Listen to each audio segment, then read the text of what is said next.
Isang umaga, nagising si Luna, isang batang mahilig tumuklas ng mga bagay, at nakita niyang nawawala ang ningning ng araw. Madilim ang langit kahit umaga na, kaya naglakad siya papunta sa kagubatan para hanapin ang nawawalang liwanag.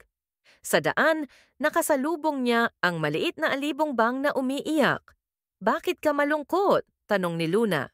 Sabi ng alibongbang, "Nakita ko ang ningning ng araw. Nahulog ito sa lawa at hindi ko maabot."